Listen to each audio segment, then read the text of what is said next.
Cerita melanjutkan akhir edisi yang sebelumnya. Dengan fakta yang ada di hadapannya, Batman menjadi terkejut melihat Jason Todd yang ternyata masih hidup. Padahal tepat di sebelahnya kuburannya si Jason Todd yang sudah meninggal di tangan Joker beberapa tahun yang lalu. Narasi Batman menyatakan bukan tidak mungkin orang yang sudah mati bisa hidup kembali, seperti Superman meninggal, Green Arrow juga meninggal, dan mereka bisa hidup kembali. Disinilah di kuburan ini Jason Todd dimakamkan di tempat ini, tapi makamnya kosong, mayatnya sudah tidak ada. Di saat inilah Jason Todd mengungkapkan kekecewaannya kepada Batman yang telat membantunya melawan Joker dan mati di dalam pelukannya. Namun sekarang dia kembali dalam kematiannya dan juga sedang menyandera Robin Tim Drake, Robin yang ketiga. Di saat Jason Todd yang bersiap menggorok leher Robin Tim Drake, tiba-tiba Catwoman muncul dan melompat ke atasnya yang akhirnya dapat membebaskan Robin Tim Drake dari cengkraman Jason Todd. Robin Tim Drake pun langsung melarikan diri. Kesempatan inilah yang digunakan Batman untuk melawan Jason secara langsung. Kemudian mereka pun terlibat dalam pertempuran. Narasi Batman menyatakan, ironi yang mengerikan adalah ketika Jason meninggal dalam kegilaan kesedihan. Batman sebenarnya mempertimbangkan menempatkan Jason di Lazarus Pit-nya sendiri. Pertempuran antara mereka awalnya membuat Jason Todd sepertinya dapat menguasai serangan Batman. Di saat dia memukul wajah Batman, Jason Todd percaya dialah Robin yang terbaik dari semuanya. Tapi mengapa Batman membiarkannya mati? Namun Batman tentu saja dapat membaca gerakan Jason Todd. Di saat Batman terjatuh dan Jason Todd bersiap untuk membantainya lagi, Batman langsung menusuk kaki Jason dengan batarang yang membuatnya menjadi berteriak kesakitan. Batman pun kemudian melayangkan pukulan kerasnya ke perut Jason Todd, namun dibalas Jason Todd dengan melayangkan kakinya ke dagu Batman. Dia juga mencabut batarang yang menusuk di kakinya dan menghancurkannya. Mereka berdua pun terus bertukar pukulan sambil membalas serangan hingga Jason mengarahkan pertarungan mereka itu ke tempat yang lebih tinggi. Sementara itu, Robin Tim Drake melarang Catwoman untuk membantu Superman yang mengejar Jason Todd, beralasan karena Batman bisa mengatasinya. Kembali ke Batman dan Jason Todd yang sedang bertempur.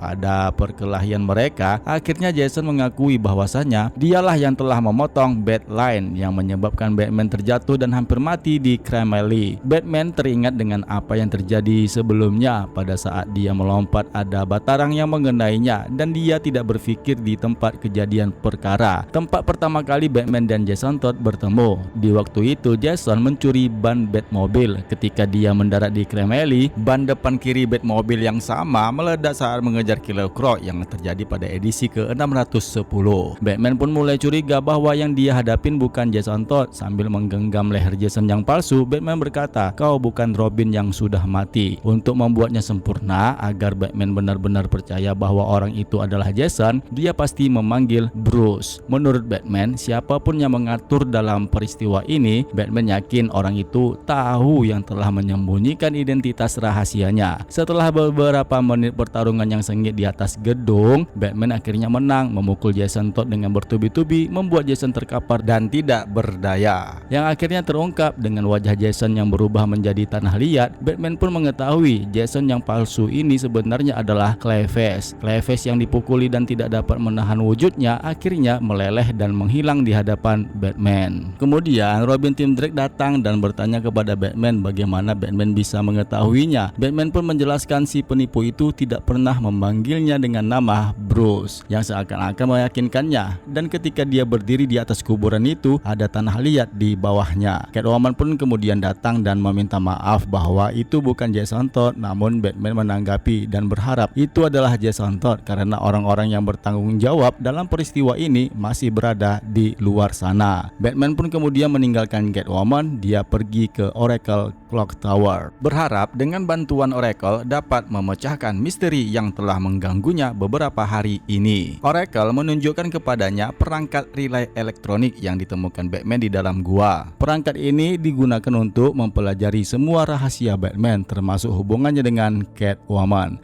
Batman pun mengetahui bahwa orang yang bertanggung jawab untuk memasang perangkat tersebut adalah teman lama dan teknisinya yang bernama Harold Alnott. Yang kemudian Batman pun pergi ke jembatan kota Gotham. Di tempat itu dia dengan diam-diam agar dapat bertemu dengan Harold. Tapi yang mengejutkan Batman adalah Harold sekarang sudah bisa berdiri tegak dan dapat berbicara. Dia mengaku telah memasang alat pemantau dan menjelaskan orang yang mempekerjakannya dapat menyembuhkan cacat fisiknya dan juga membuatnya dapat berbicara. Harold pun menyesal karena telah mengkhianati Bruce dan meminta maaf. Batman memaafkan Harold dengan mengatakan kepadanya bahwa kebahagiaan dapat menjadi hal yang kuat untuk dieksploitasi. Batman pun kemudian bertanya kepada Harold siapa yang melakukan ini kepadanya. Tetapi sebelum Harold dapat menjawab, dia malah tertembak di kepalanya. Batman pun berbalik dan melihat seorang pria yang diperban mirip dengan penyamaran yang dikenakan Jason Todd di kuburan sebelumnya. Pria yang diperban itu mengutip perkataan Aristoteles, apa itu teman? Satu jiwa yang tinggal di dalam dua tubuh. Yang selanjutnya, alur cerita Batman Hush akan berakhir di edisi berikutnya.